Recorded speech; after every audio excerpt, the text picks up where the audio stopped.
What is going on, everybody? Oh my God, it's so good to be back. I've missed you guys. Missed YouTube and fragrance reviews. How's everybody doing?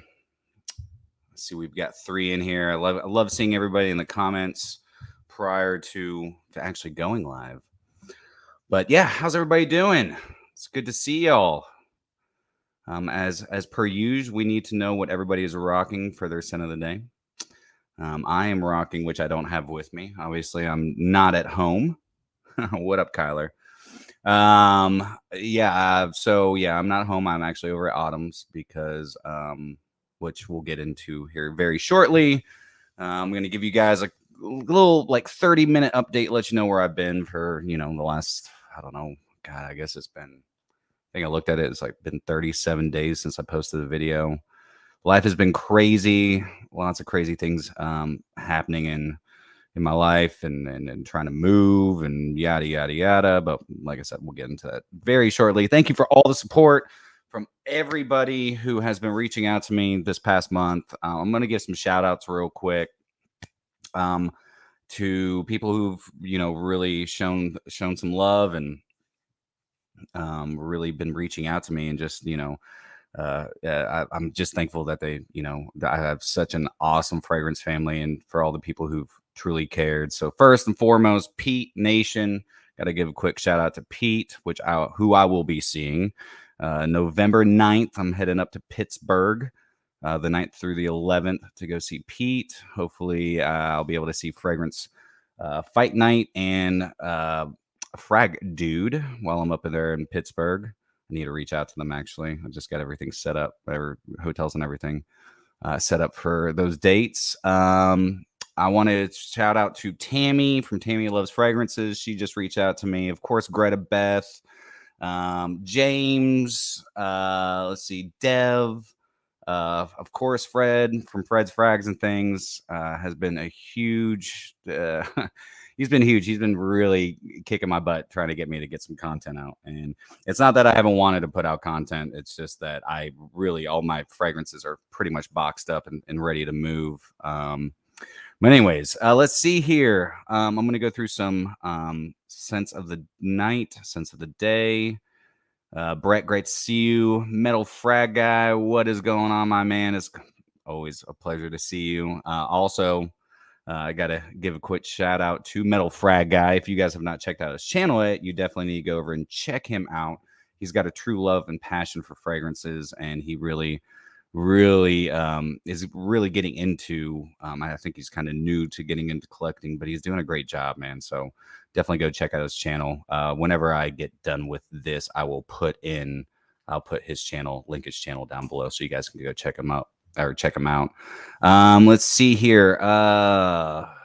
Let's see what everybody's rocking. So what I am rocking, of course, I'm going to be rocking a For the Scent of It fragrance. And if you've seen my video today, I'm rocking Blackwood Sun. It's my favorite. I stinking love that fragrance.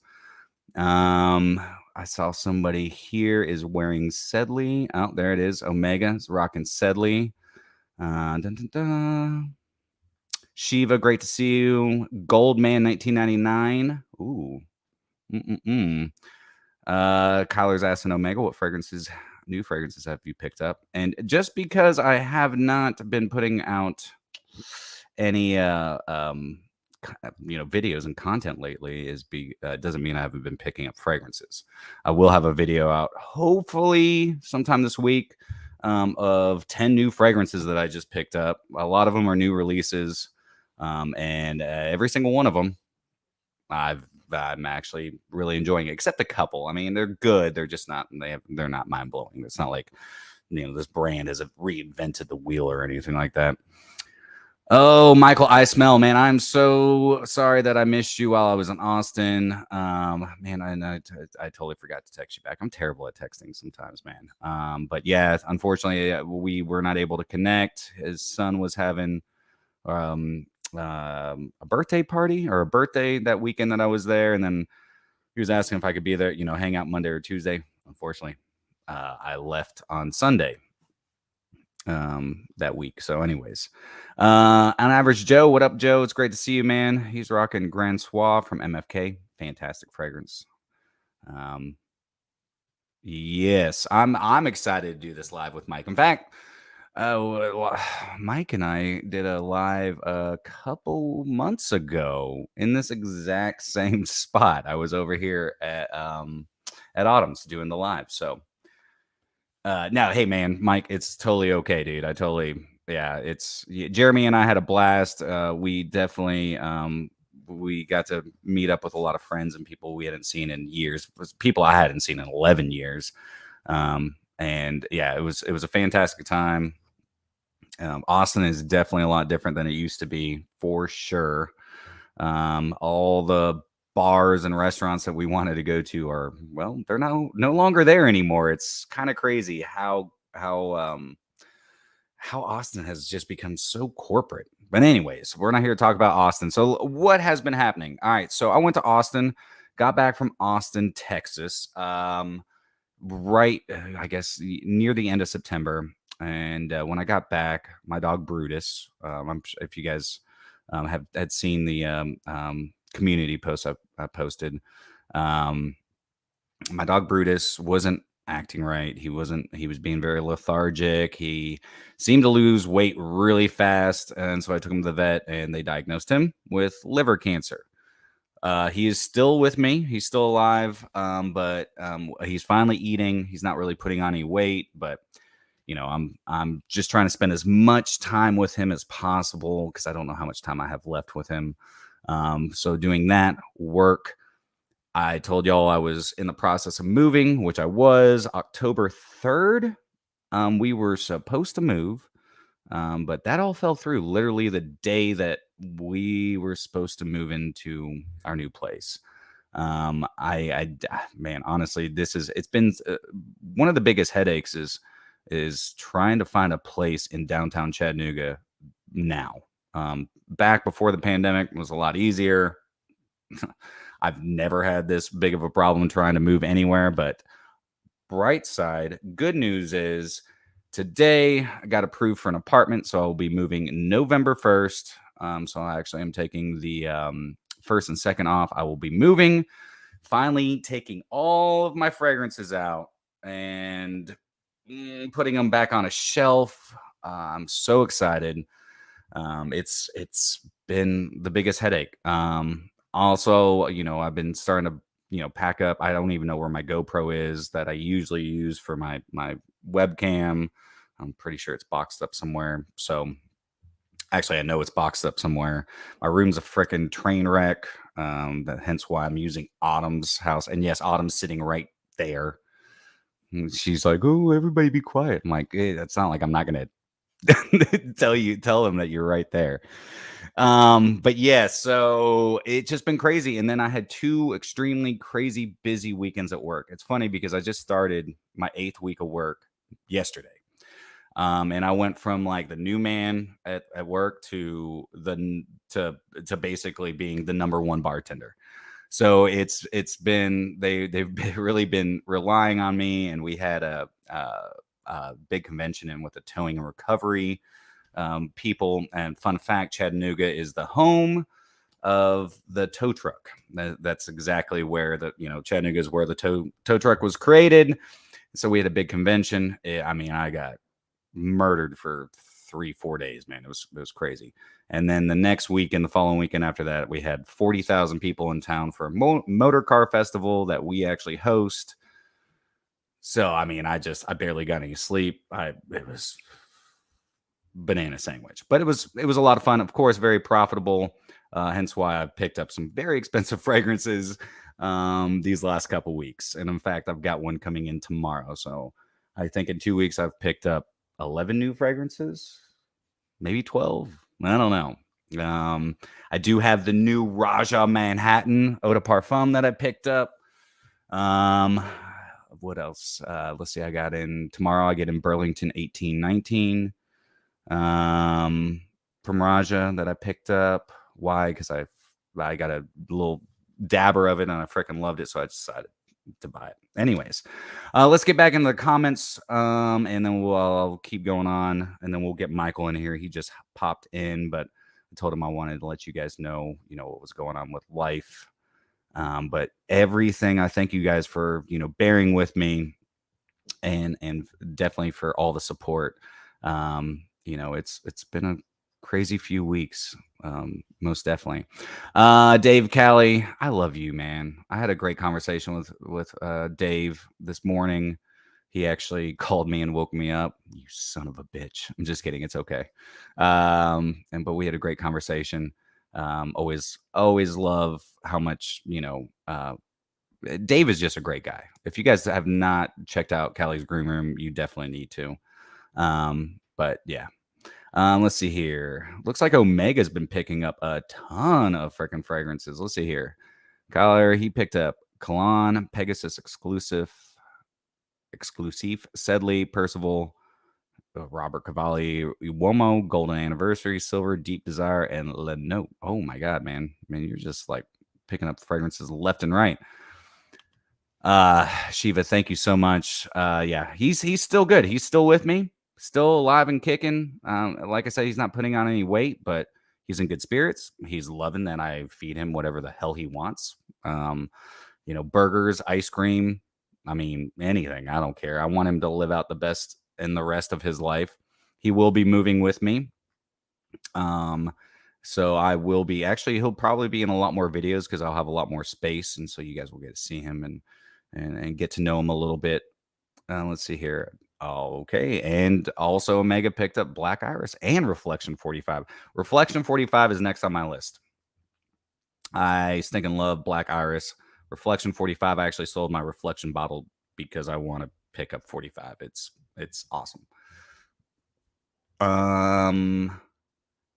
Yeah, definitely, Kyler. Get a decant of Reflection 45. I think it's awesome. It's more of I mean, it doesn't stray too far away from the original Reflection, except I would just say it's more rounded, a little bit more polished and refined. It's got a little bit more. I'm not gonna say oomph behind it because the decant that I actually have from Scent Explorer last year, actually still have it. Yeah, I mean it's great projection, great performance. It's just a nice, richer formulation of the original. Mustard Squirrel, wearing Dior Homme Intense, great fragrance. I also want Neiman Lion. No reviews on it yet. Yep. I screwed the pooch and missed picking it up. But as soon as I hear from them, and because I've been talking to them, and as soon as they have another batch out, I'm gonna be scooping one up. Callie says Manhattan. Yeah, it's really good. Spoiler alert, I really like Manhattan EDP. And fun fact, if you guys didn't know this yet, Greta Beth also has a 10% off discount code, which is Greta10. And you can get 10% off at Lucky Scent. That's where I pick mine up. Let's see here. I've been picking up too many as well. The wife isn't happy. Well, luckily I don't have one of those, so nobody can say nothing. Really want a bottle of Burlington, entire bottle. Yeah, it's a fantastic fragrance. I also used. Did I use Greta's? Yeah, I used Greta 10 as well to pick up Burlington. So I mean, you're getting about $40 off, which is pretty good. Yeah, I don't busy as much as you guys do. Let's see. Let's see here. Kyler had to stop again. Got out of control. Through all of most of this month since, well, yeah. I mean, really wasn't picking any fragrances up, and then I'm like looking at boxes full of fragrances on the ground. I'm like, man, I'm not gonna open these up. I'm just going to buy new fragrances. Yeah. Lolita Lempica Green Lover. Man, it's a great vanilla fragrance. What up, Lewis? Great to see you, brother. Great to see you. 12 fragrances is a lot. I agree. But hey, whatever. Well, whatever makes you happy, right? All right. Let's see here. Metal Fire Guy, close to 40 fragrances now. Hell yeah, man. Let's Let's see. I spent so much on fragrance the last 6 to 8 weeks. Yeah, that one makes. I think that makes 3 of us. I'll get caught up on these, and then we'll keep going. I'll keep updating you guys what's been going on. I kind of want to talk a little bit what I've noticed in FragCom. Shiva, you have 2 dogs, and they are family. Of course they are. I mean, I don't have any kids. I've had Brutus since I was I was there the day Brutus was born. Finally, got him when he was 6 weeks old. He is actually, out of his entire litter, he was the firstborn, and he's the only one still alive. So, being 14, being a French Mastiff and boxer mix, I honestly did not expect him to last this long, but I'm really glad he has. I need to get another job to support my fragrance habit. It's like drugs. Yeah, it's true. All right, let's see here. Everybody saying hi to everybody. All right, so, but like I said, good news is in 7 days from today, I will be moving. Wait, it's today, Tuesday? Yeah, so next Tuesday, I will be moving.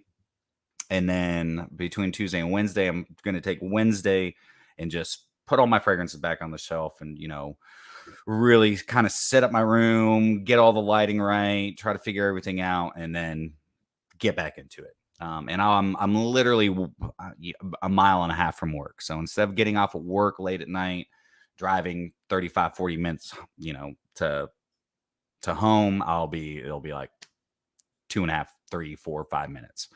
So the great way to unwind at the end of the night is filming, and then the next day wake up and edit. So yeah. So that's a plus. But other than that, man, I mean, life's been good. Everything's been really good. I mean, work's been super successful. But yeah, I mean, it's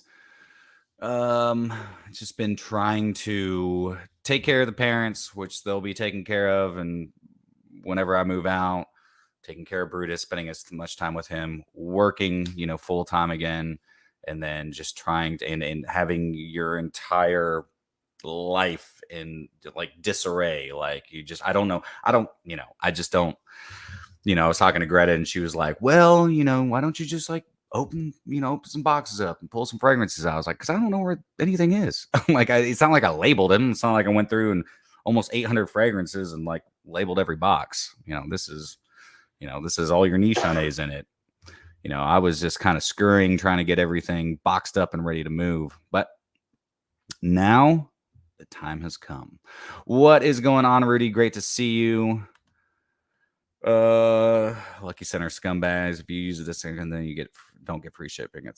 Well, I will say they did do, I guess this was 2 weekends ago, where I bought 2 fragrances. 2 other fragrances. I got Zoologist, Sacred Scarab, and Disco. Not from Zoologist. I cannot remember the name of the house. They're out of Chicago. But anyways, kind of just like blind buys. But they had 15% off for friends and family. I don't know if you guys caught that. Let's see here. Oh, Lewis, thank you so much for the super chat. $4.99. I really appreciate it, man. It's good to be back. And I will be back full time. I mean, probably not going to be putting out 7 videos a week, but I'm going to try at least to do 4 or 5 videos. Definitely 5 videos. I can totally do that. Metal Frag Guy, he is moving to Florida. What part of Florida? Or South Florida?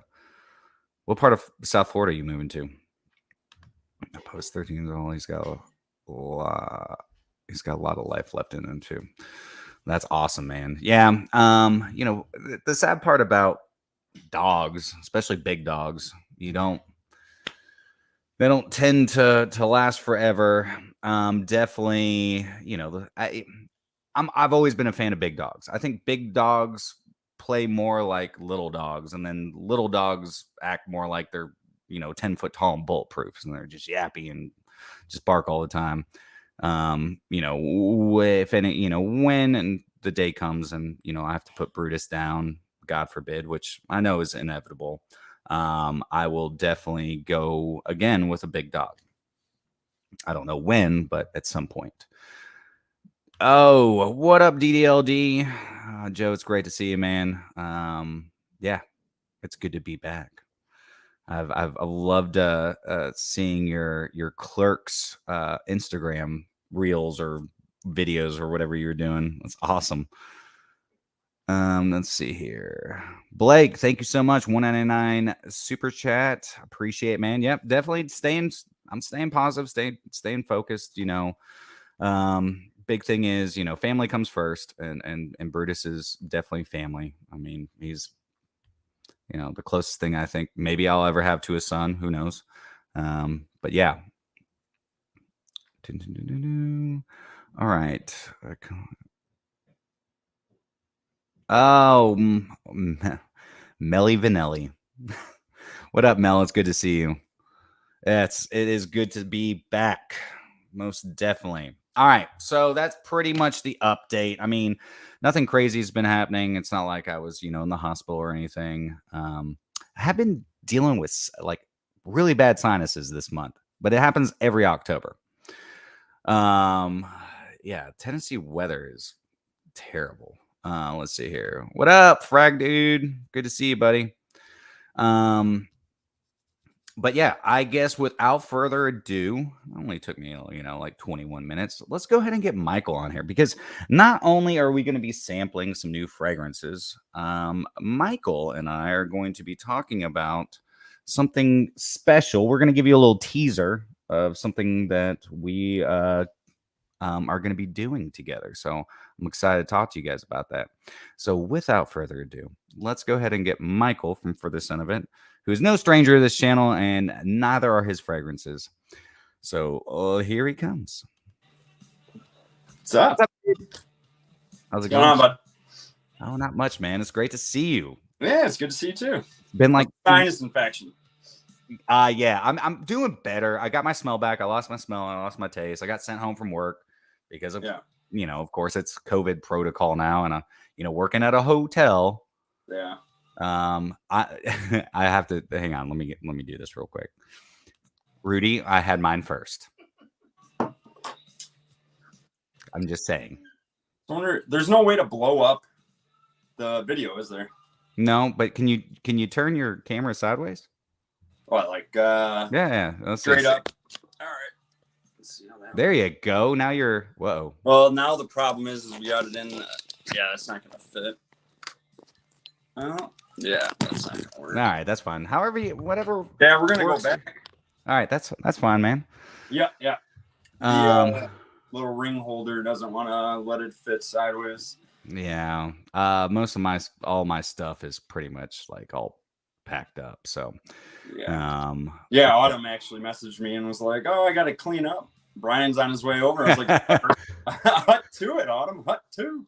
Dude, I mean, I can barely turn my chair in my room, but yeah. Thank you, Rudy. I really appreciate it. It's fine. Whoops. Yes, I do have the same. Let me rephrase that. Whiskey Reaper has the same microphone as I do, which is fine. He actually gave some. Yeah. I think actually Dave Cali just picked this up too. Okay. Good old Dave. Yeah, he's great, man. So yeah, good guy. I have not even opened these up yet. Oh, damn. Yeah, well, I mean, I told you we're gonna do like kind of. I will say I have smelled these before, but no. I haven't smelled these before. No, well, I don't think, maybe Mystic Vert. Oh, maybe I haven't. Okay, maybe I haven't. I was gonna say, but no, Molten Ambre. No, I don't think you have smelled that. Well, let's go ahead and cut this bad boy open. Yeah. So, guys, what we're gonna do is Michael has some new releases. Yep. That we're gonna be going over. Yep, 2 of them. Well, Fruit of the Oud. I don't know. We could discuss it. I sent you a sample of it. We don't necessarily have to. No, let's talk about it. Released for another month and a half, give or take. And I may end up I've been kind of playing around with it this last week, so it may change. You can still give us your first impression. I mean, Dave says he likes it the way it is. Actually, quite a few people said they like it the way it is. But I don't know. I personally think it's a little too sweet, but that's just my taste. But if everybody loves it, then I guess I got to just kind of push my taste to the side. You know what I mean? Right. Yeah. No. I mean, we'll definitely What we'll do is we'll save this one for last since I have smelled this. I like to do the other two, and then we'll go to that, and then kind Which of one do you smell? Well, you've sent me Fruit of the Oud. I did. All right. Yeah. Fair enough. But honestly, that was you didn't send it to me. You sent it because my good friend Autumn here, bought Eastern Sea Moss for me. Yeah, and I because that was months ago. Yeah, because I wasn't sure if I was going to release it, and then some of the customers that have sampled like everything, I sent them some of the new stuff, So I figured and see what they think about it, and positive feedback so far.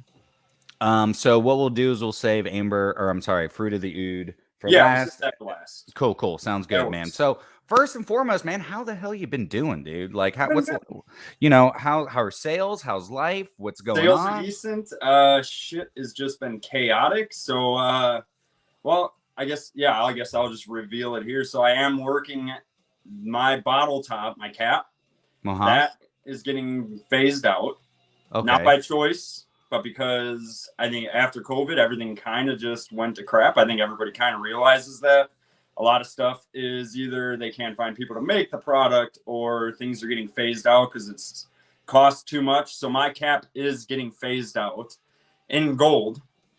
You can still find the silver one, but I don't want silver. I like the gold look on my bottle, So I've been the last, honestly, 2 months, like every night, talking across the globe because the US, we don't make caps, at least not caps like what's on my bottle or what's on like niche perfume bottles. You know what I mean?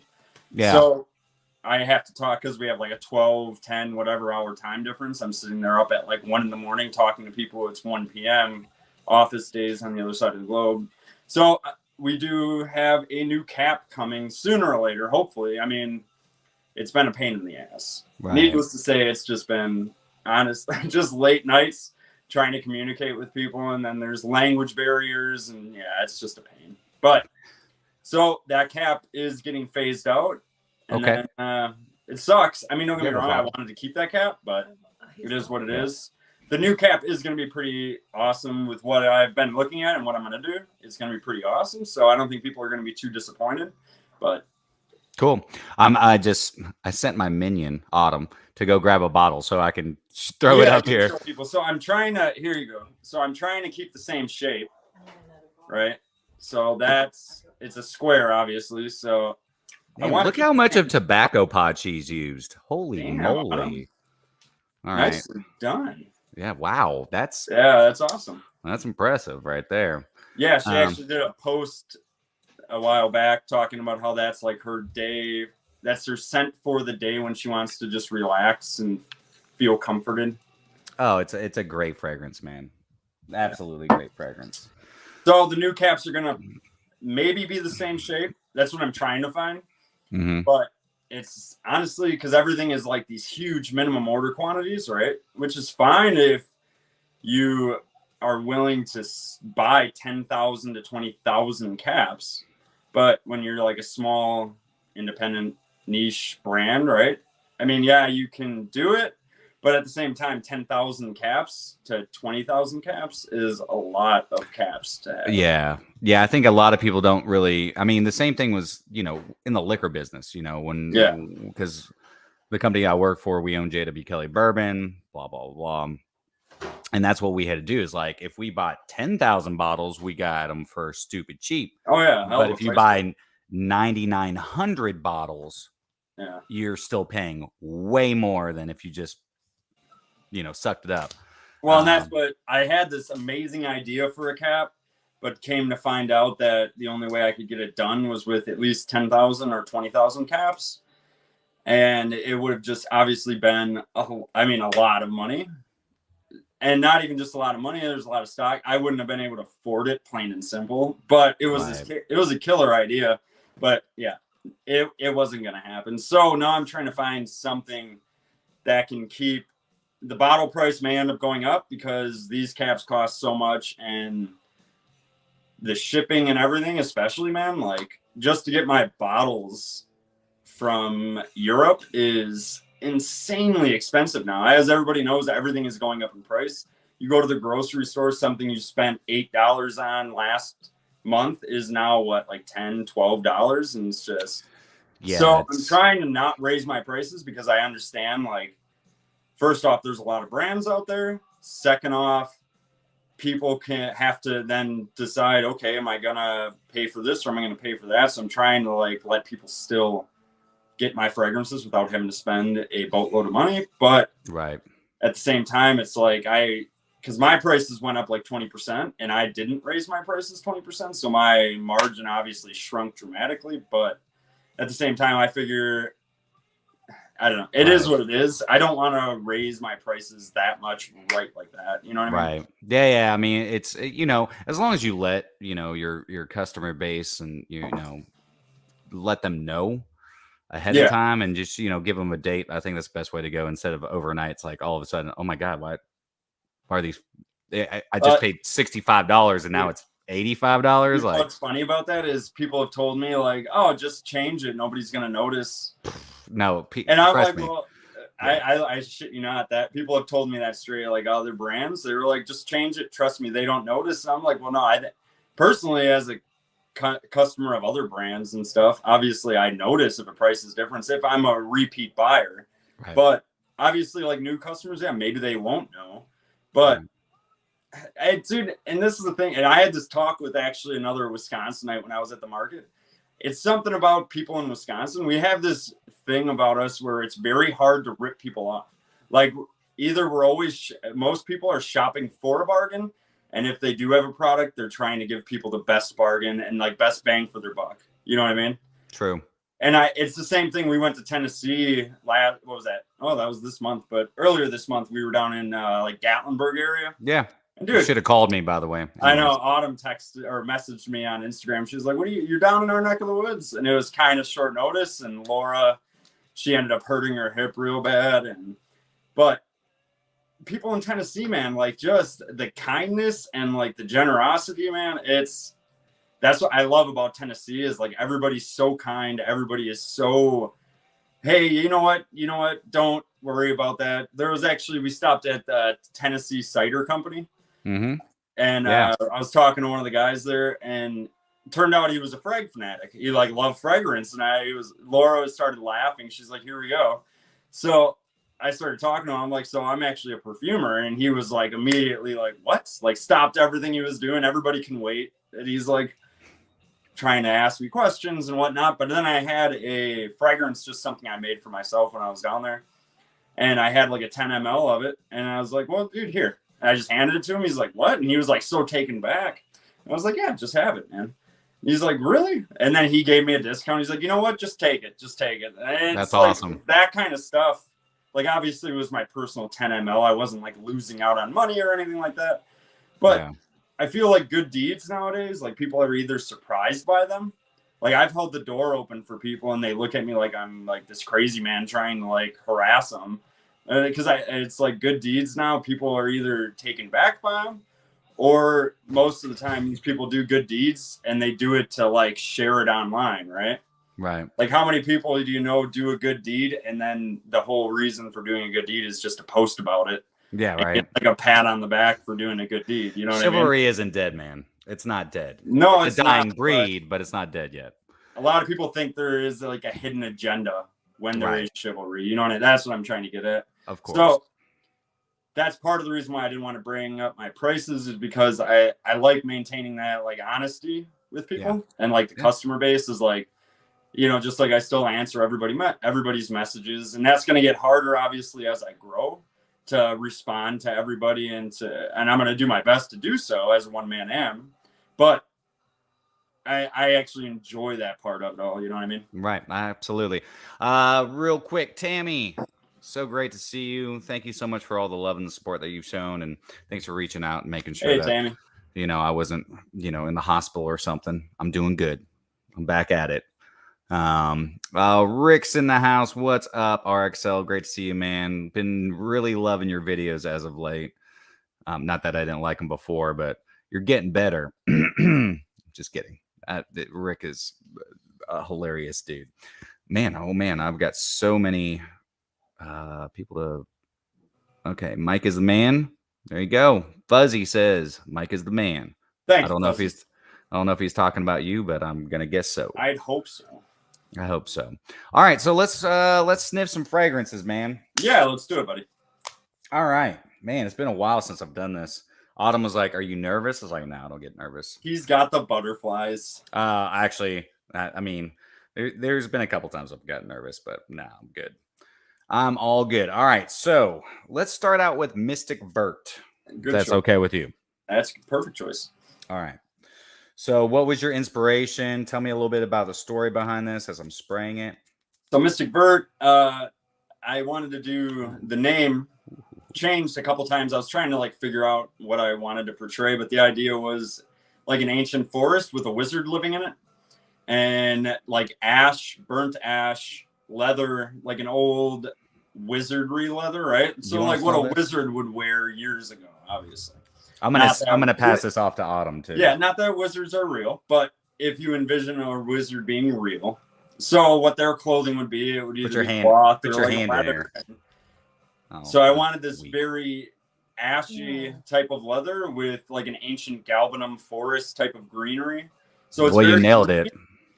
Yeah, very green and ashy, right? So like when you smell it, you'll pick up that ash note. Yeah, I mean, absolutely. It's actually one of the first things I picked up was that very galbanum forward. Lots of green, and that leather. That leather does a really good job of because the leather, that ash and that leather and the green, the galbanum, that nice thickness to it, kind of gives it like almost like walking into like a vintage clothing store and picking up an old school leather jacket and just smelling it, Yeah, so it is a very old school type of leather, right? So it's not like a Tuscan leather type of leather, so it's not that.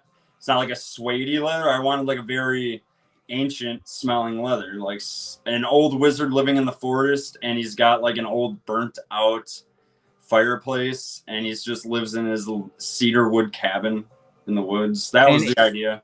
It's definitely more ashy than it is smoky. Yeah. Okay, so I'm gonna go ahead and say this is more Dumbledore or Voldemort. I respect that. Dumbledore or Voldemort? I don't know. I don't think a little bit of both. I don't know, but then at the same time, I suppose I was gonna say it reminds me more of Voldemort or Dumbledore. But then at the same time, it has like that slight edge that maybe Voldemort would smell like. I would say I like it. Like it has that classic appeal that Dumbledore, I feel like, would. Here we are, like talking as if this is like a Harry Potter fragrance or something. Yeah, but now everybody. Right. Why is this based on Harry Potter? Like, no, I get demonetized because we're talking about Harry Potter. Yeah. Warner Brothers is coming after me. But to give you an idea, or Dumbledore's brother. Yeah, no, that's good.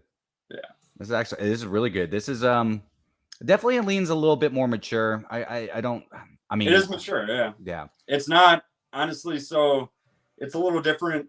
I mean, Wasteland Warrior is pretty mature, but this one, Mystic Vert, I wanted it. So honestly, this was made roughly about 2 years ago, give or take. Oh, okay. So this is the one you were working on like a couple years ago. Yeah, exactly. So this is my style of like fragrance for winter, right? So what you're smelling, this is like what I like to wear in winter. So it was never necessarily going to be released. And then I decided, well, I think other people are probably going to like it. So I decided, you know what, this is the perfect time to release it. I think fall. Yeah. And it's funny because Faz at Faz Frags, he thinks it has like this nice spring freshness to it. So there is like a citrus peel and pine balsam note in the top note. But like, see, this smells very kind of dark and wintry to me. He thinks it smells a little more fresh. What do you think? I actually, hang on. Make sure I got that. There we go. All right. Yeah. No right or wrong. I got to make sure I got the right side of the strip. But no, I don't think there's, it's fresh from the get-go, from the very beginning, but that fades. I mean, it's very more along, like, is there oak moss in this as well? Okay. Yeah. Wait till it dries down. So I sprayed it on my skin yesterday around like 5 o'clock before dinner. And then actually this morning I smelled my arm just out of curiosity. And the way it dries down, so that oak moss mixed with the leather ends up just smelling phenomenal about 12, 13 hours later on the skin. Obviously, it doesn't project as much as it does for the first 5, 6 hours. But yeah, no, the next day after you spray it and you smell it, it's pretty nice. Yeah. You'll get that mossiness. Yeah. Oh, no. I mean, it's fantastic. There is a nice, like ambery sweetness, like a nice sweetness, but I mean, it's more like a green sweetness. I don't want to, No, you're right. Yeah, there is an amber note in there that kind of adds this subtle sweetness to the galbanum. Otherwise, the thing with galbanum too, right? So you think of Chanel number 19, you think of what else has like a strong galbanum's not a popular note. So right now, I mean, there is what is it? Who's the dude that, or not the dude, I suppose, the company My2Scents. He does Jesus Christ. He did a bottle, I think it was called like white or unlabeled or man, I'm killing myself here right now. He does like By the Beach or Jazz Club. Oh, Mason Margiela. Mason Margiela. Yeah, so he had a fragrance that I think was done by Daniela Andrea, I think is how you pronounce her name. But she did like a galbanum fragrance. It was in a white bottle. And I think it was called like unlabeled or uncensored. It was like a very basic name and there was not much going on. Like it was like just meant to be a very plain bottle and everything like that. It was like white with glass on the top. Somebody who's watching probably knows what I'm talking about. Right. But that's a galbanum forward scent. It's not a very popular note because a lot of people, when they smell it, it smells like a bitter green, right? Or it's funny because galbanum, most people think that it's like a leaf or like cis-3-hexanol smells like fresh cut grass. Galbanum is actually a resin. So it works beautifully with like leather and resinous materials just due to the fact that it is a resin. It just smells green, right? Yeah. No, I think it's great. I mean, I would definitely categorize this as like a leather fragrance. I get a lot on my skin. I'm getting a lot more of that leather.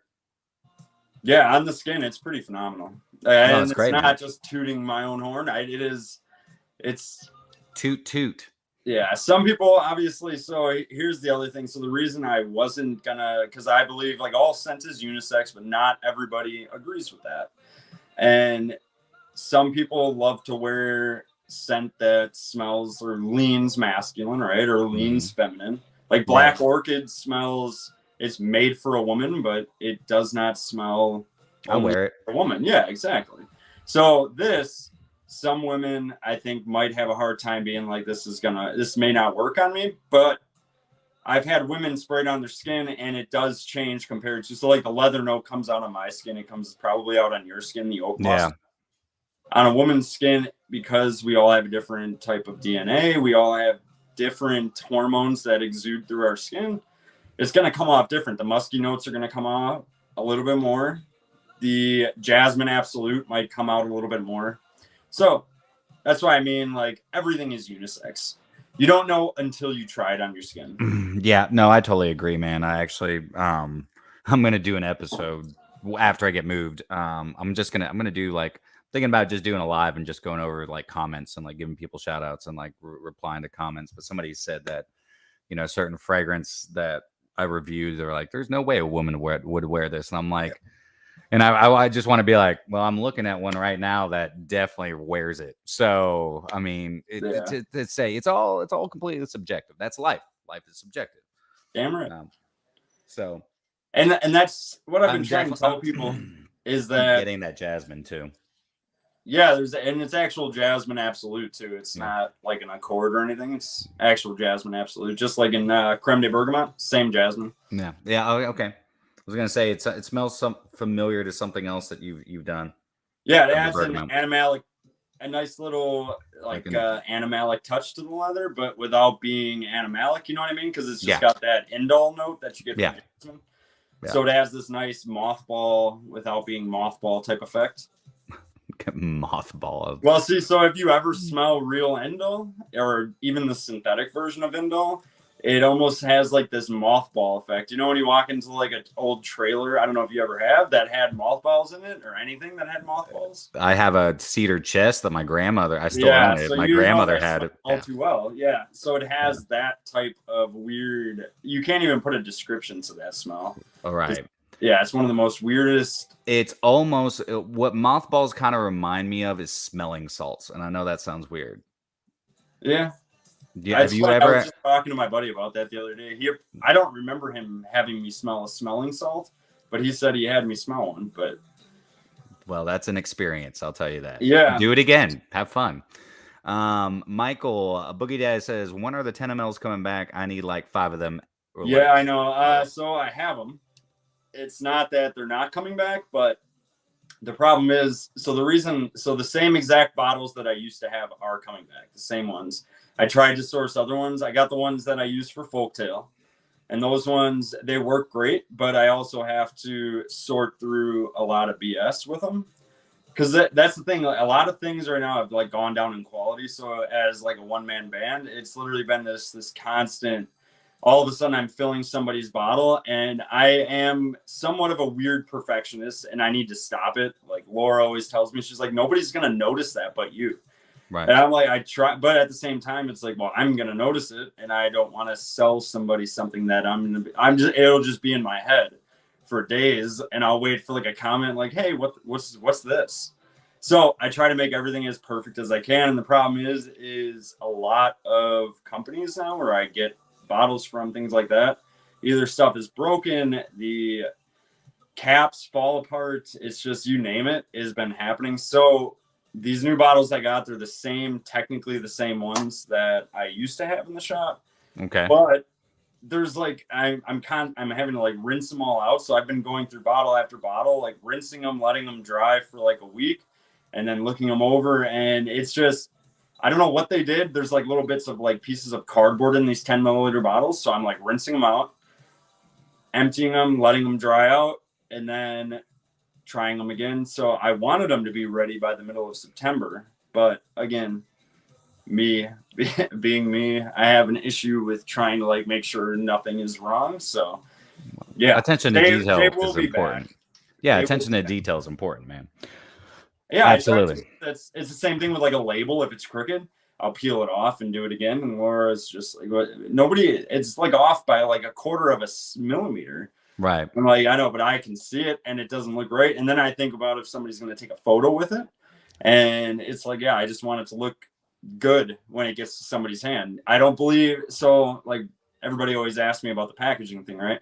So I don't believe that a perfume needs a nice box, but the bottle, I want the bottle to at least look nice enough to sit on somebody's shelf. And like people can have the suede pouch it comes in and reuse it for samples, reuse it for something instead of a box that has like a nice little velvet insert and everything, which is nice. Don't get me wrong. It makes it look like you're buying quality. And I think a lot of people love that. I mean, packaging is a huge thing for people. I get that. Right. It's just, I don't think it's necessary. I mean, I find more package ends up in the garbage than is necessary, honestly. More packaging does. Unless you're like me and I keep all of my boxes. Well, and a lot of people strangely do that. Well, it's not strange. I mean, a lot of people, but I think a lot of people have like that feeling that they have to do that. It's not that they need to do it. Say no perfume brand used a box, right? I mean, obviously, sometimes you need them for shipping, especially across the globe. You kind of need some type of support. Of course. But if there wasn't a box, nobody would feel the need to keep the box. It's kind of like, hey, say you bought a fragrance for $400 or $500 and you got this beautiful box. Just your inner self is going to tell you like, wait, I'm not going to throw this box out because I feel like that box is worth $200. Wow. So, and it's this mental game we all play with ourselves. Cause yeah, I was a collector before 2015. Right. Like I collected a lot of fragrances and I still have some boxes. Most boxes, like, yeah, they either got crushed during moving and I threw them out or whatever. But that was part of the reason why I decided I wasn't going to do a box. No, I mean, hey man, to each their own. I've got and bought plenty of fragrances that don't have boxes. Yeah, I'm totally okay with it. So what is the price going to be on Mystic Vert? So Mystic Vert is going to start at 70. 70. Okay. Yeah. Cool. Kyler, we weren't talking that one actually smells like Jazz Club. We were talking about replica Mesa Margiela. Yeah, I was trying to talk about fragrances that have like a galbanum forward fragrance, and there's not a lot of them. So there was one by that brand. It's a name I never remember. Well, slap a sticker on me and call me a weirdo, dude. Yeah. RXL. No, I mean, honestly, I would much rather just box up my fragrances to move them than to wrap every single bottle in bubble wrap and put that all in a box. No, I get that. And that's the thing as a collector. Like, yeah, having boxes is kind of a necessity. But yeah, it's definitely helped with, will help once I've moved. So, yeah. All right. So let's move on. Bert is coming out this Friday. This Friday. Okay. Awesome. Hell yeah. And Molten Ambra will be coming out this Friday. Okay. Well, the next one we're going to try is Molten Ambra. I'm going to go ahead and put that up here. Hang on. So yeah, Molten Ambra. And just like Faz said, you'll smell it on paper, but it will not do it the same justice it will do on skin. Just fair warning. So if it smells... It's a parfum extract, right? So it is right around 27% concentrate. So it doesn't, it's not like this beast mode projector that lifts off the skin, but it is, as you can see by how dark that sample is too, it does sit in like this nice bubble around the skin, and it lasts obviously a very long time given its type of fragrance being like a hot, smoky amber. Holy moly. God, that was like instantly. Woo. Yeah. Damn. That is definitely an amber fragrance. The shit though, isn't it? Yeah. I'm gonna do skin and paper. I got a free hand over here. Yeah, you're gonna like I don't know if I'm gonna need Jesus Christ, dude. That's potent. Yeah, see, it's funny. Like to me, Laura says it's very potent. So she's kind of like my guinea pig, as everybody's kind of started to figure out. And the reason she's my guinea pig is she does not really like perfume. She actually didn't like perfume till we got together like 6-8 years ago, whatever it was. Don't tell her I just said 6-8 years ago. But that's like a cinnamony, ambery. Yeah. I mean, that smells an embery. It's really good, right? Not ambery, embery. Yeah. Yeah, so the idea behind this, right? So is molten lava. Amber rolling down a mountainside like lava consuming. So there's actually Oris. That's in there for this powdery effect. There's Texas and Atlas cedarwood. I was gonna say cedar. There's definitely got to be so I envision like the amber, like lava, kind of just burning all the trees as it gets down. Then as it cools, it turns into like this nice, cool vanilla amber in the dry down. It smells like the redwood forest if it was on fire. Yeah, there's a lot of naturals in it, like a lot. So filtering it was kind of a nightmare because there's not much in terms of synthetics in that perfume. Honestly, you know what it also kind of reminds me of? What's that? The inside of a charred barrel, like a whiskey barrel. Badass. Yeah, it does. I mean, it's got a lot going on. There's a lot of nuances to it. Oh man. That is super rich. That is very rich. Spicy, embery, not like a smoky amber, like but very much so like just like embery charred wood. So it does have like a little bit of cade, right? So cade, like birch tar, has a similar aroma to birch tar. So I think that's where you're getting like that inside of a whiskey char barrel, if you will. Dude, so I got a whiskey that you literally, this smells just like it.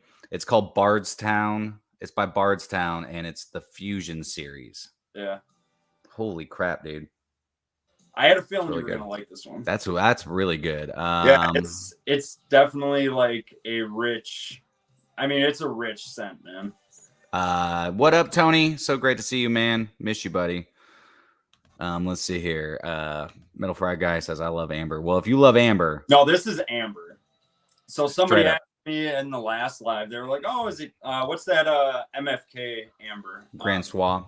Yeah. So they said, is it that kind of amber? No. So this is not like your, I don't want to say it's not like it's smooth to some extent, but it's not like that kind of amber where, Or like Rive d'Ambre by Tom Ford. That one's, I think it's discontinued, but I always love that. That's like a citrus amber.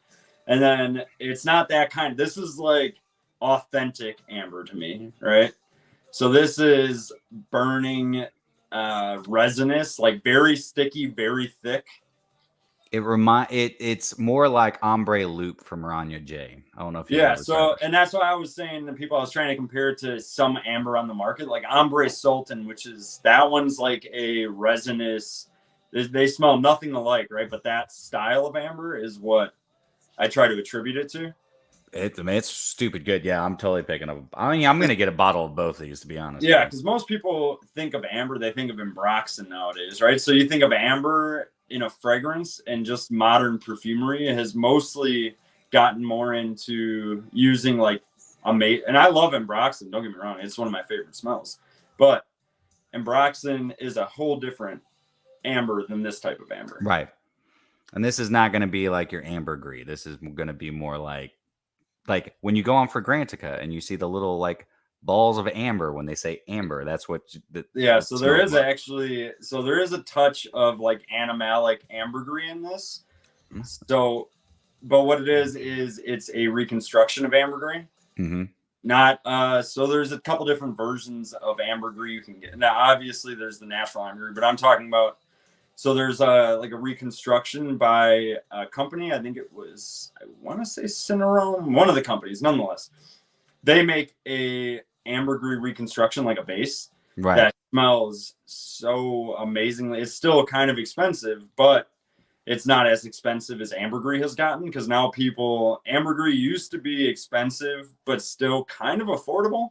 Like now ambergris, and most of the time people are selling you probably something that's fake. And then at the same time, it's illegal in America. So it's like this weird balance. So now it's better off just trying to use like a well reconstructed base made by one of the big 5 or the big 10 companies that make all of our perfumes. Like a lot of people don't know that. Here's just like a fun fact. So when I say like the big 5, that's like Givaudan. So as back in like 2000, I think it was like 11, 12, 13. So Givaudan, that one company, made over 60% of all the perfumes on the market. Literally niche perfumes and everything like that. Like they made pretty much over half of all the perfumes on the market. Right. So when I say like the big 5, it's one of those corporations that make most of the materials I use. They make most of the materials every perfume brand uses. That's awesome. I mean, that's crazy. It is. Because the thing is, though, they can also control the price. They also have captives. So, like, I can't get my hands on a lot of, like, stuff like Quentin Bish as a perfumer would use. Because he works for Givaudan, he gets access to all these captive ingredients and stuff like that. Yeah. And maybe 10 years from now, I'll finally have access to it. So I got to try to just... All right, man. See you in 10 years. End of the live stream. Just kidding. Yeah, right. But no, there's still thousands of molecules and essential oils I can use. So it's not like it hinders an independent perfumer at all. But it would be fun just to smell some of the stuff that they have their hands on. Yeah, absolutely. All right, real quick. Tony, thank you so much. $4.99 for the super sticker. I don't, so like, what's the difference between a super sticker and a super chat? Super sticker? I don't know. But thank you, Tony. I really appreciate it. I feel like they should it should throw up a sticker on the screen or something something. But anyways, but thank you so much, Tony. I really appreciate you, brother. Rick is asking, clue me in. This guy makes fragrances. He does. I do make perfume. Yes. Yeah. He good question, Rick. Yeah, he owns For the Scent of It. I know you guys have heard me talk about it plenty. We did a live a couple months ago. I don't know if RXL has ever missed a live, so I feel like he was there. No, you actually have like a good following, man. Like I've actually been reached out. Well, Michael P. Devine, for one, he only found out about me because of you. That's how the Saflaban bio happened. I don't know. Did you have a chance to check that out? I did not know. Well, you should. I need to. Yeah, most definitely. Yeah. But that's the only reason why Michael P. Devine is a contributor to Saflaban. Great guy, by the way. Who just happens to be an actor, But he found out about me through you. But yeah, you actually have a pretty devoted following, man. Everybody loves you, so you're doing something right. Well, I mean, I'm trying, man. I'm just I trying. think it's just because you're real with everybody. I think and honestly, I think that's why I enjoy your company so much too, is you're not full of shit, to just say it as simply and blatantly as possible. You kind of you'd rather tell somebody the truth, even if it's not something they want to hear. And I can tell, honestly, I've never seen you have to do that, but I can just tell your personality is that type of yeah, type man. of personality. I think the big thing, like it's not that I haven't been tuning in and seeing what's going on in FragCom. And I feel very privileged and blessed to, be a part of this community. But I think at the end of the day, man, it's really about just, yeah, man, I don't know. Of course, I want to be successful doing this. I want to be successful, no matter what I do. Yeah. But I don't want it to be a business. I just don't. Yeah, of course, all of us as YouTubers, and yeah, I want, it's not going to be my career. After doing it for a year, sitting in a room, editing and filming every single day, I just realized I need social interaction more than just doing this, and now being able to get out and talk to, friends and going out and doing things and, getting out of the house has been great. But I do this because I'm passionate about it and I love fragrances and I like people, honestly. Yeah. And I like getting to know other, and getting to know people. I think and yes, I will say I'm not trying to toot my own horn, toot, whatever.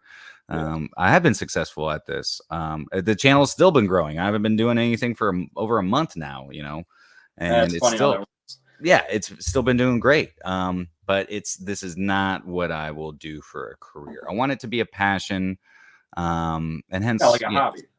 Yeah, a hobby, a passion. I love fragrances. I like talking about them. It's I've got a lot of great ideas to do, do content and everything. Do I care if a video goes viral? No. I'm not going to just put up Blue de Chanel in every single freaking video because I know it's going to get me views. Yeah, I know. The hype train. There's certain people who do fragrance reviews because they love it, they're passionate about it, and there's many out there that do it for clout. They do it for popularity. And this isn't a pissing contest for me.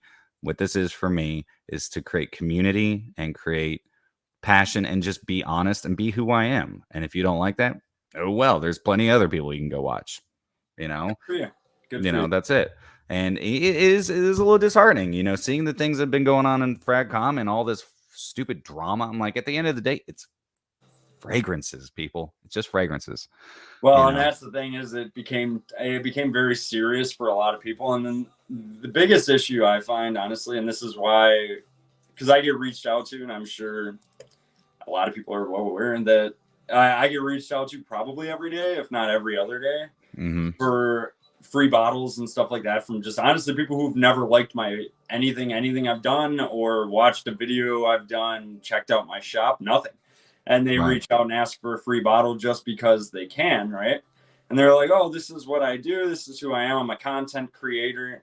Well, I'm going to say one thing. There's only so many people who can be content creators. If everybody wants to be a content creator, who's going to do the rest of the stuff that needs to be done in the world? Everybody can't be a content creator. Some people honestly reach out to me and it's like I'll try to have a conversation with people. I don't give out free bottles because there's people who literally spend all their hard-earned money on a bottle, and there's nothing wrong with getting free bottles. I'm not saying that, hey, the company that sends out free bottles is doing bad, but it now has become this thing where it doesn't matter if you're an up-and-coming brand or if you're a well-solidified brand, that people expect you to give them a bottle. And I've had content creators literally so upset at me and stop following me or whatever, or block me, because I tell them, I'm sorry, I just don't think it's fair that the person who has 200 followers and did a review only got maybe 10 likes on the review, but the person who has 50,000 followers expects everything for free because they have this follower count. And it's like, well, how? I mean, in my opinion, we are all the same. Everybody likes to pretend that, like, hey, because Kim Kardashian has however many million followers, she's this special celebrity. Like, no. I'm sorry, people. Like, she is no different than you or Brian or Autumn is in the background. Like, no, that's my personal view of the world. That no, I think we are all on the same level playing field. Yeah. And obviously, there are people who have billions of dollars. There are people who have not even $10 or 2 pennies to rub together. Yeah. And to give people who have more, better access to free stuff. That's the irony of it. Like, people who have more money tend to get more free stuff than the people who don't have any money. Yeah, I mean, I'm mind you, that's a rant, and I'm a little. Oh no, that's fine. I mean, so. Just so everybody knows, Michael has never sent me anything besides samples for free, and it's usually only. I'm just gonna turn this way a little bit so I have a little bit better light. Sorry. Anyways, because I feel like I'm so dark. You got a little tan. Yeah. No, I kind of look gray. I'm like, am I on a black and white movie? Sorry. I mean, I'm just using my laptop camera. No, you're good, man. Anyways, so and hopefully we'll have a new computer soon.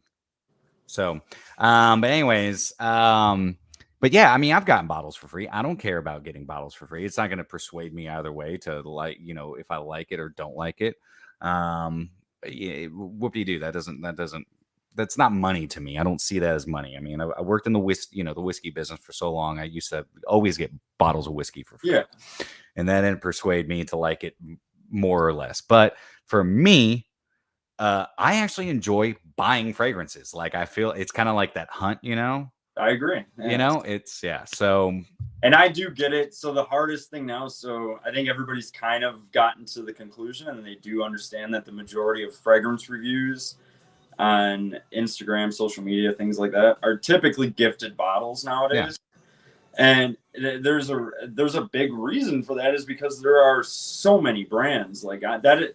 Everybody asks, is there anything that like you would have changed or you didn't know was going to happen when you launched? I did not realize that after COVID, that 1 year or 2 year where a lot of people were let go from work, a lot of people were going to say, you know what, I'm going to just start making fragrances and sell them. And it was like, I didn't expect that, man. I literally spent 6 years doing it. And I thought I was still not ready. Cause the way I looked at it, like I compared myself to, am I as good as Olivier and Quentin Bish and all these people who went to school? Like, no, I'm not. And like, just me being me, I'm like that mild perfectionist. Like I was like, if I don't think it's good, like I'm not going to give it to people. Yeah.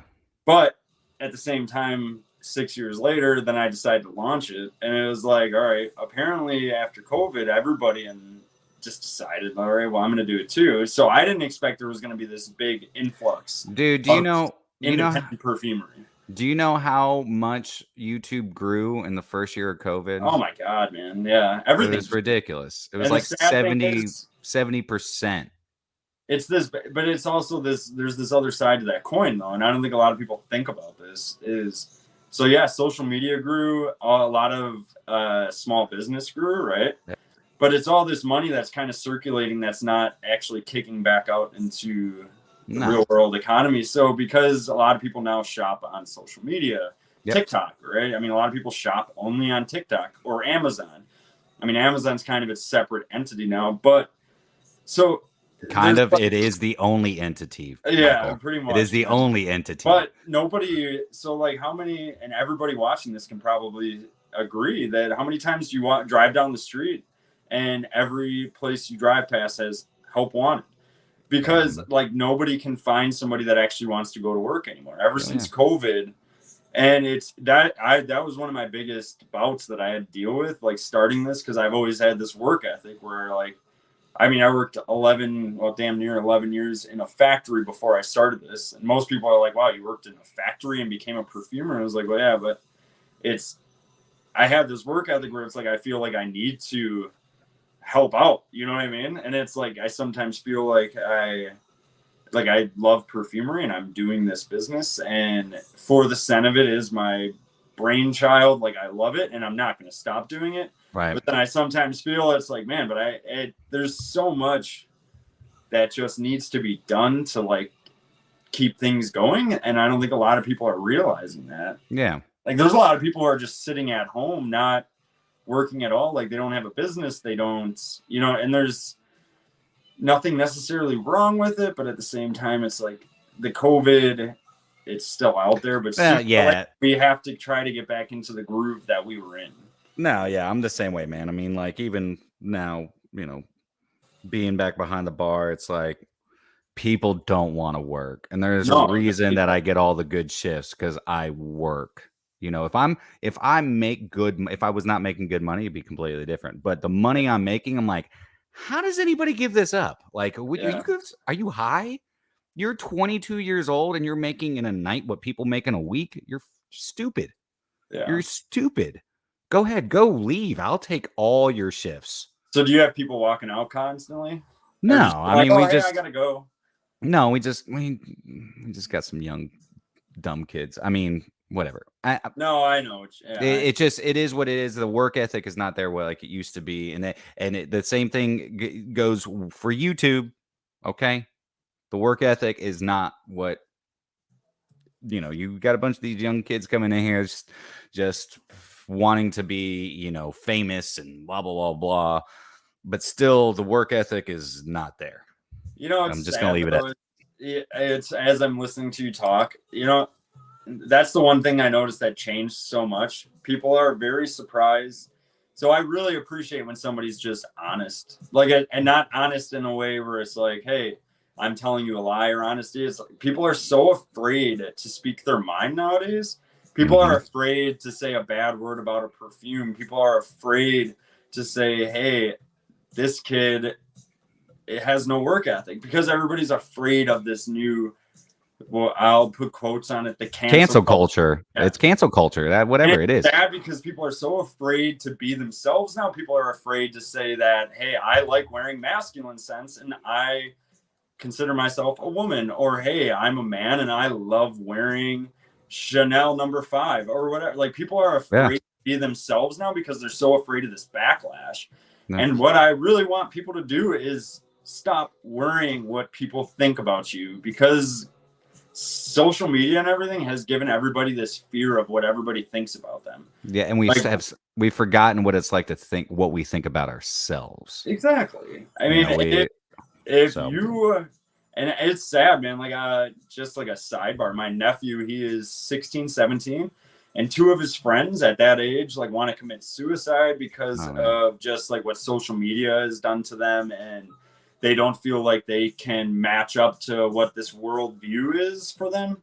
Right. And I know we're getting way off fragrance at this point, and I don't want to do that per se. But that's all right. I'll let you finish your thought. I'm going to go through some comments. And that I feel like people, it's sad, and at the same time, I think there's going to be this bubble that bursts where people are like, you know what, I'm going to be myself, and not necessarily, I'm not going to be myself for everybody else. Yeah. A lot of people are themselves nowadays because they do it for other people. It's this weird dichotomy, and this weird, I think you get what I'm trying to say. It's hard to explain it.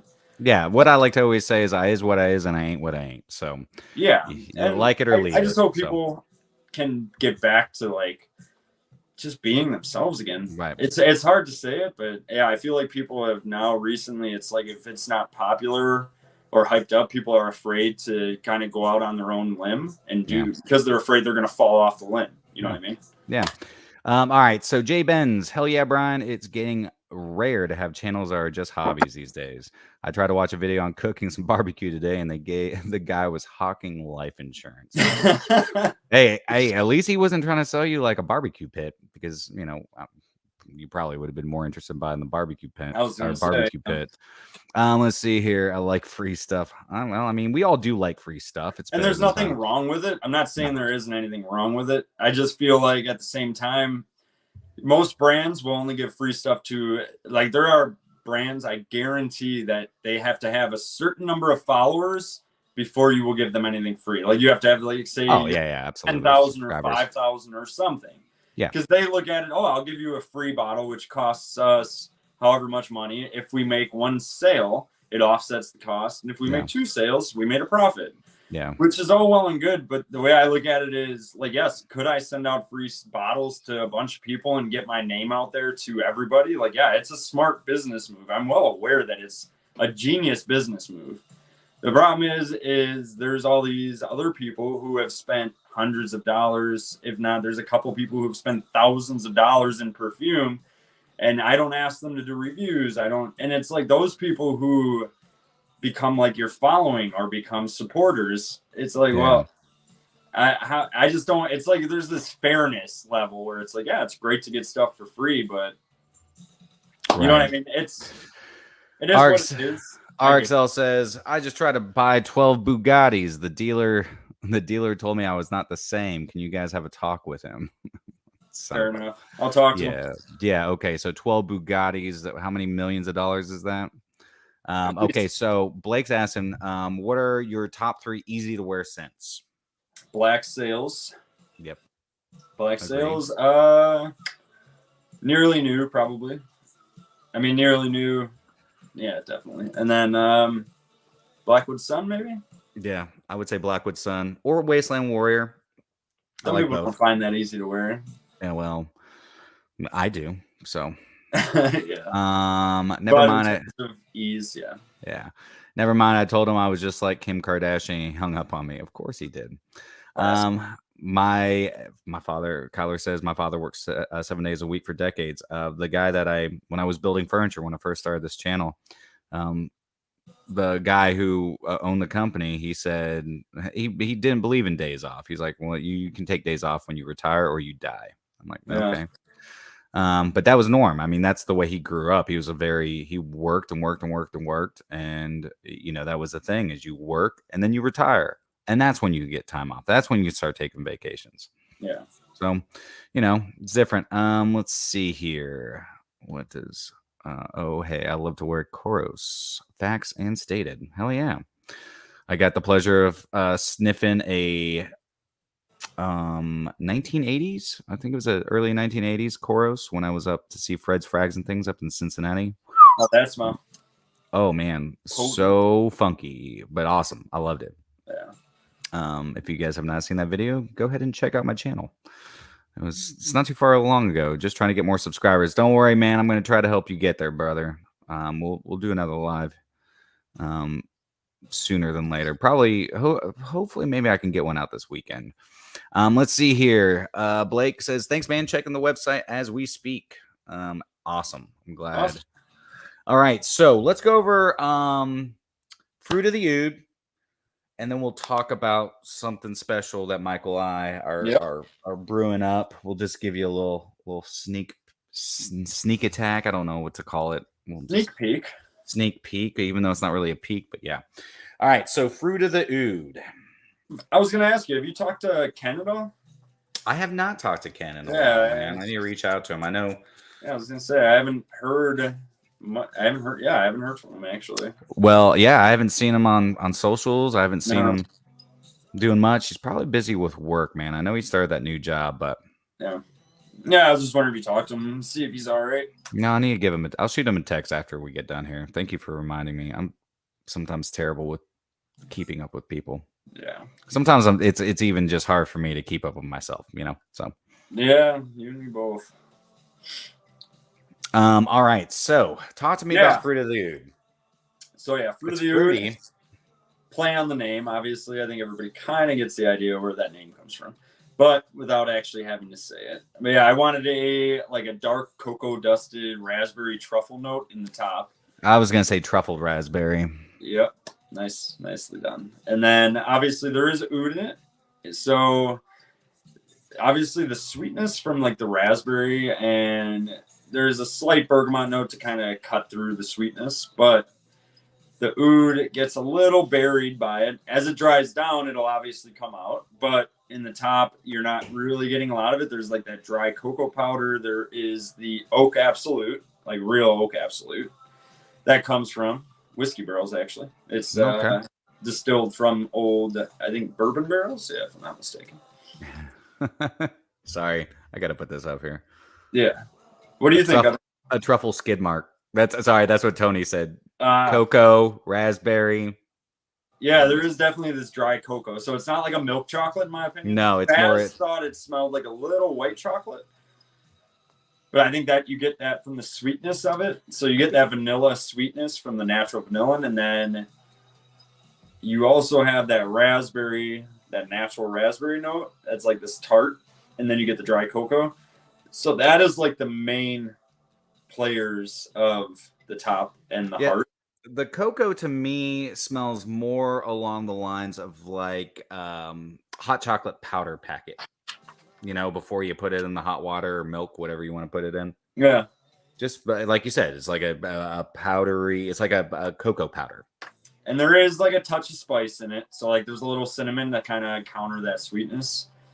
But again, the sweetness. So what do you think about the level of sweetness? So Dave, he thought it was like just right. He actually liked this a lot. And a couple other people actually thought it was just right. There is a, and not to sound bad, or I'm not saying it smells bad, but there is a baby powder smell to it. That's fair. Almost like a fruity baby powder, but it could be that chocolate. So there, raspberry. Sense actually. So there is orris, right? Almost like talcum, like yeah. like so a talcum. I think that mix of the vanilla, obviously, you get that powderiness that you get from vanilla. You get the powderiness you get from ionones and stuff, and the iris absolute that's in it. Smell that. So it would make sense that you would get this powderiness that akins to talcum, I suppose. I mean, it's not a bad thing. I like the way. Yeah, it's not like talcum. No. But I get what you're saying. It's that powdery vibe that you get. The only thing I would like, and obviously I don't have this on skin. I don't know if you can bring that oud out a little bit sooner. Yeah. Just to give it a little bit more of that musky, like woody, funky dampness to it. Yeah. Kind of balancing out that powderiness, but I like it. I mean, I feel like I remember the first time when you sent this to me, and I wore it that night, and I really enjoyed it. It plays different on skin. Yeah. It's very potent. And like all scents can change dramatically on the skin. Yeah. So yeah, this one on skin plays a whole different ball game than it does on paper. I got fragrances all over me, dude. Yeah, I know. That's the story of my life. I never anymore either. It's always just sampling stuff on my arms, and then I can't smell like anything when I'm working in the lab because I need my nose to be as clean as possible. Oh yeah, it's completely different. I mean, yeah. So due to the strength of it, you got to remember too. So as all strong fragrances, right? So if you bring your nose up here, it's going to get weak very quick. And then you may smell faint. And then 12, 13 hours from now, you're going to all of a sudden catch a whiff and you're going to think it was gone, but it never really was. We just get a anosmic to it, which I'm sure most people kind of have figured that out by now. But yeah, strong fragrances tend to beat our noses up really bad. No, I think it's good. I think it's a nice balance of sweetness. Now on my skin, I get a little bit more, and I'm not going to say a little bit more. And there is actually a good dose of oud in there. I use 3 different oud along with cypriol also. Okay, so are you using oud accords or are you using a natural? So there's actual real oud in there mixed with an oud accord. So there's oud samrat, which has about like 1% oud in it. That is a base from Firmenich, which that is the amazing oud accord. And then there's actually oud asafi, but a very small percentage. Then there's oud CO2, which is a kind of gives it like an airy, like almost a bright oud quality. Yeah. So yeah, it's not. So there's I never try to like you do the skunky ouds, right? I could do like a very skunky oud, but it's gonna limit how many people want to walk around smelling like a skunky oud scent. There's not a lot of people who want to smell like that. People love oud, but a lot of people don't want to smell skunky, if you will, or barnyard, as the classic term is that most people use for oud. Or blue cheese. Yeah, I've smelled ouds that have like a slight blue cheese aroma. I love the taste of blue cheese. Not the big fan of the smell. Yeah. So yeah, I don't like to use so there is a touch of it in here to try again to balance that sweetness. And it does on skin definitely a lot more than on paper. Yeah. On paper that sweetness sticks around a lot longer. Are you using rose in this? There's actually a decent amount of rose absolute. Good for you. I don't pick it up on paper as much as I do on the. No, it's the skin. Rose Absolute in it is Bulgarian Rose Absolute that's in there, and then also Rose de Mai Absolute. So you got two different ones. One's a little greener, and one's a little more. I get that nice classic rose. Yeah, I get that nice kind of almost stemmy, petally rose. So you're getting a little bit of that green qualities, and then the nice petals with a little bit of. I like how the orris in this is actually done. It does add like a good powdery feel, which it's not as much baby powder. No, and that's the thing about paper and a scent strip. It's that's like when I'm testing new scents, I gotta leave the scent strip as much as I use them, and go to the skin because longevity changes. Everything changes. Yeah, everything changes. Well, man, no, I think it's 3 bangers. Oh, I guess I should have put up, but we're talking about Fruit of the Oud. I did not put a banger. Yeah. Sorry, guys. Fruit of the Oud. First one we talked about, Mystic Vert and Molten Ambre. Mm-hmm. Those 2 are coming out this Friday. And then Fruit of the Oud is kind of like not trial stages, but at the same time, I'm kind of taking people's thoughts. So again, if you place an order, I said this in the last live, if you place an order and you want to smell Fruit of the Oud and just give me your thoughts on it, if you think it's too sweet, if you think it's just right, and your order, just in the notes, just tell me, hey, can I have a sample of Fruit of the Oud? And I will give you a sample of the same version trial that he is smelling right now. Yeah. I really like it. And when you release it, I'll pick up a bottle of it. Did you you have Molten Ambre on your skin still, yeah? Oh yeah, dude. I mean, it's definitely. Oh man, that's a interesting change. You definitely get it's more of a vanilla, like you said. Yeah.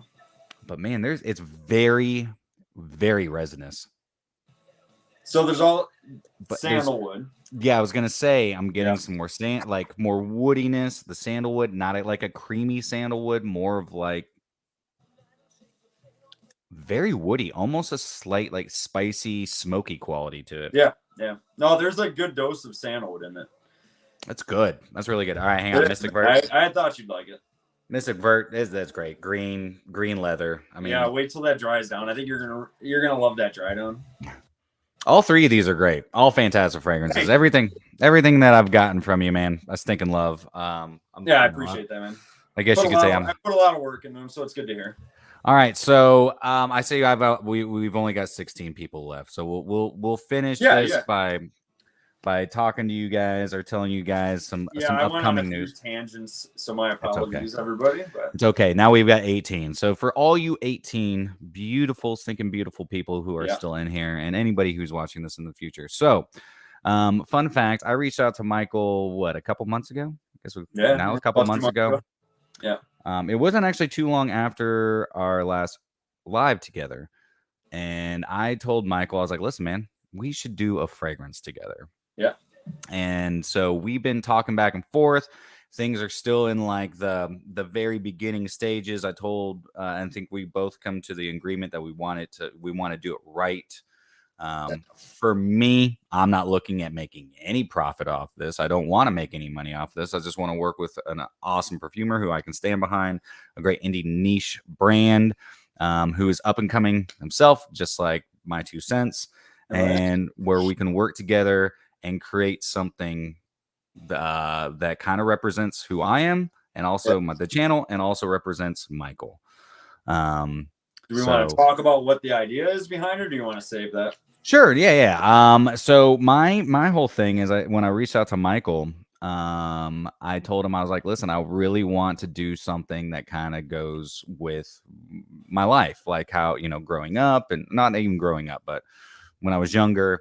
And, honestly, my life used to consist of, it was sex, drugs, and rock and roll. And I was in bands, and I might have had sex once or twice. And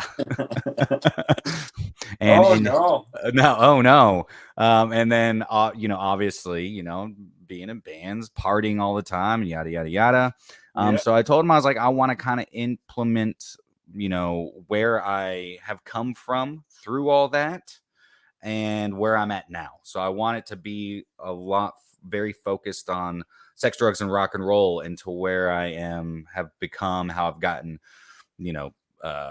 just grown over my lifetime. And Michael, of course, was like, hell yeah, man, let's do this. Obviously, we both like music, both play guitar, musicians. And one thing Michael doesn't know is I'm planning a trip at the beginning of the year to Wisconsin to come see him so we can work together. Interesting. But I haven't told you when. Yeah, no, you haven't told me when. Autumn touched base a little bit on that. She was like, oh, hey, we want to come visit you. Yeah. Or was that you? One of you said that already. It was probably Autumn. Yeah, Autumn mentioned it. And I was like, oh, when do you guys want to come visit?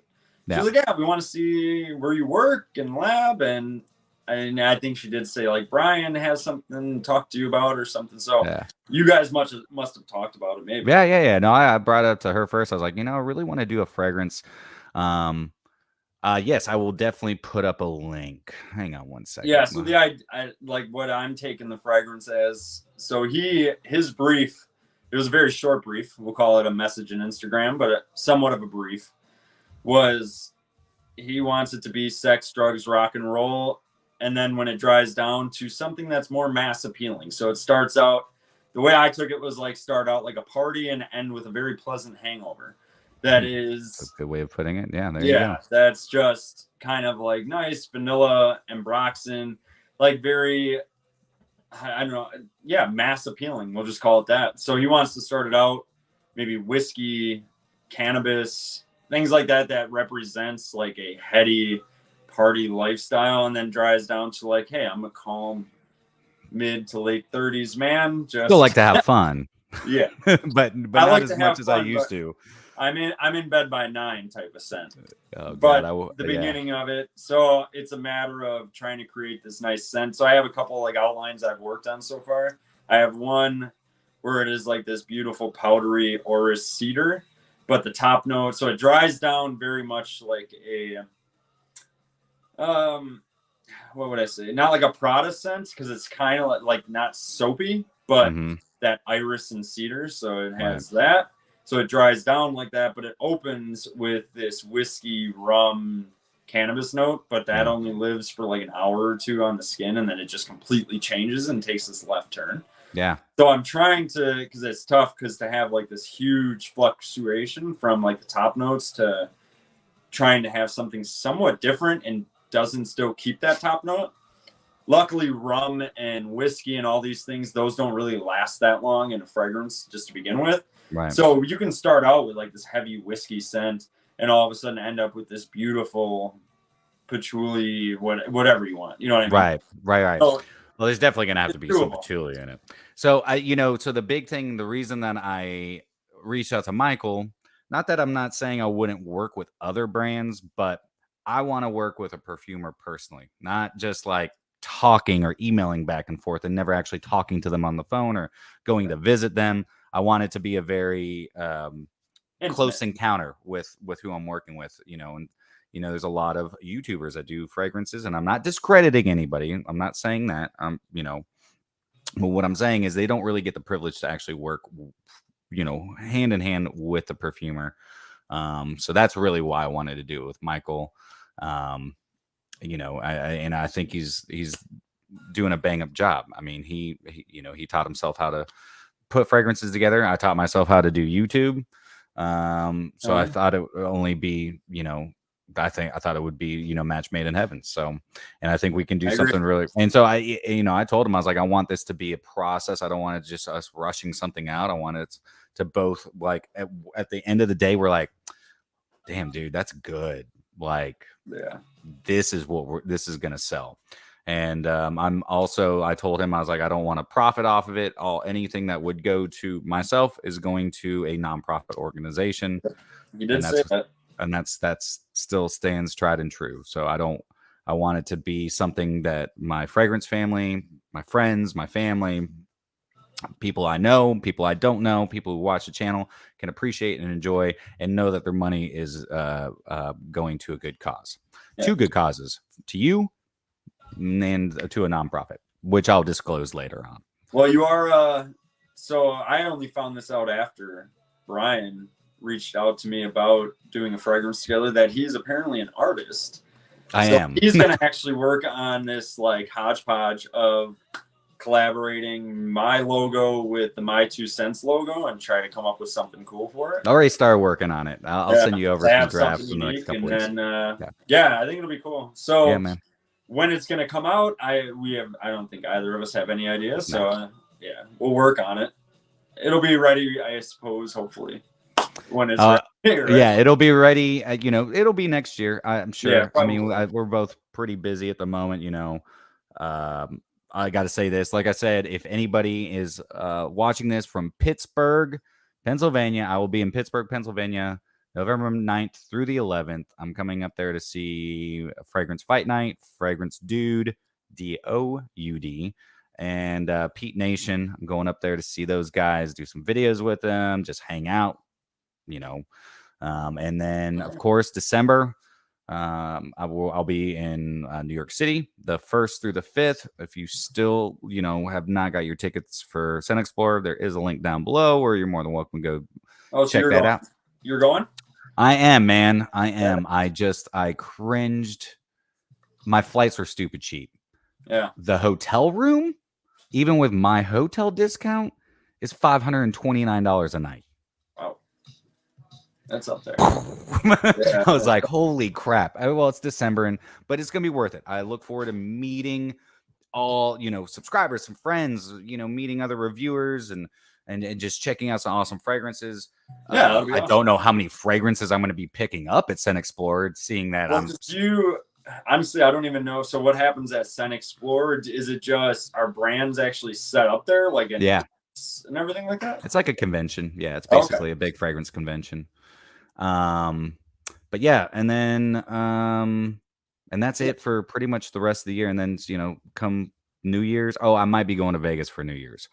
I met the grandson of the guy who started Target two weekends ago, and he lives in Vegas. He's like, come on down, man. And Tony, if you're listening to this, he's like, come on down, man. He's like, I own a concierge business down there. He's like, I'll pick you up in my Ferrari. I'm like, okay. I was like, New Year's in Vegas? Absolutely.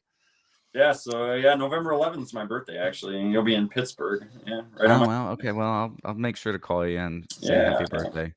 But yeah, we don't actually have not nailed down a name yet. So I think it would be kind of fun to kind of maybe do some sort of contest later on.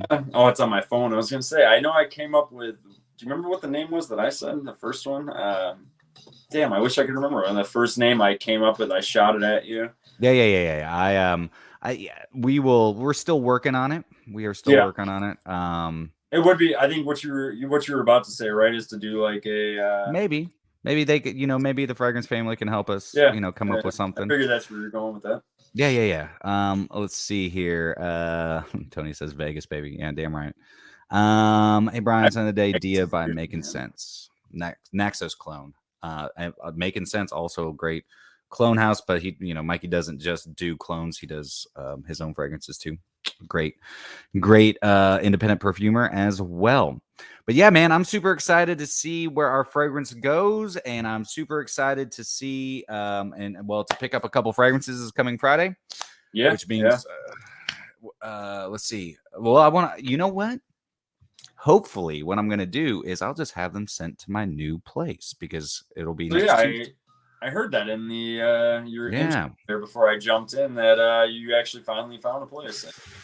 Frickin' finally, man, and it's a great location, about a mile and a half from work, and it's a brand new renovation. I will have a roommate, so you guys will meet him. He's from Green Bay. It's my Green Bay buddy. Oh, it's the guy. My Randy. He's a Packers fan. Yeah.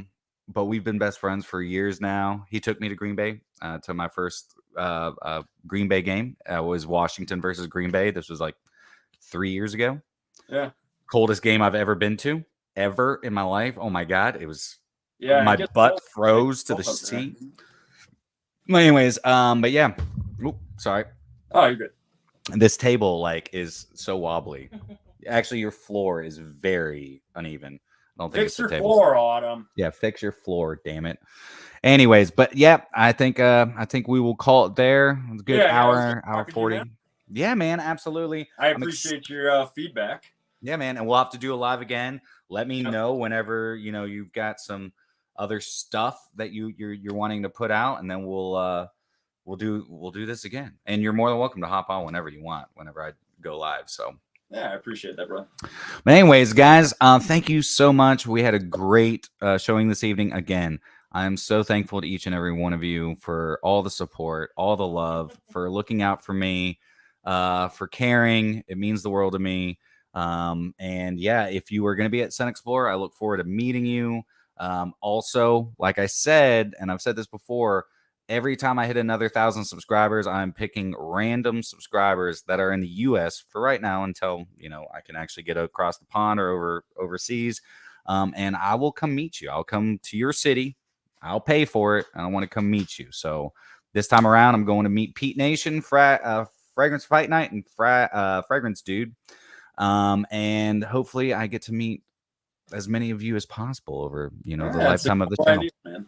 Yeah, man. I like that. Yeah. I'd much rather it be a personal thing. But anyways, but that is it, guys. Michael, thank you so stinking much. I really appreciate you. Yeah, thank you everybody for stopping in. Absolutely. I know I totally forgot to leave Michael's information in the bottom of this, in the description of this video, but I'll put it out in there as soon as I get done here.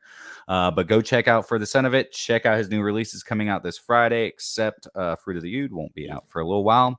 But I appreciate you guys so much. Have a wonderful evening, and I'll see you on the next one. Always remember, see you guys. You're stinking beautiful. Until next time, happy scent trails. Good night.